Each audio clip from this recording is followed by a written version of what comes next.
Here I've got MAXCOM Smart MS457 Strong, and let me show you how to set up date and time on the following device. So at first, let's open list of all applications, then find and pick the settings. Go to the very bottom of the list where you will notice date and time. Simply tap on it, and then you can either have an automatic date and time or you can switch it off.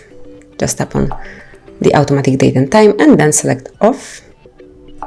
And now you can simply set date and time manually by yourself. So just select the one that you would like to have, and that's it. Then you can also switch off automatic time zone by tapping on this switcher.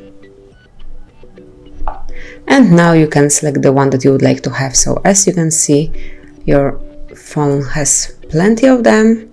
So let me pick, for example, this one. And finally, you can also change the format of your clock. So you can either use 24-hour format clock or you can switch it off and have the standard one, which is 12-hour format clock.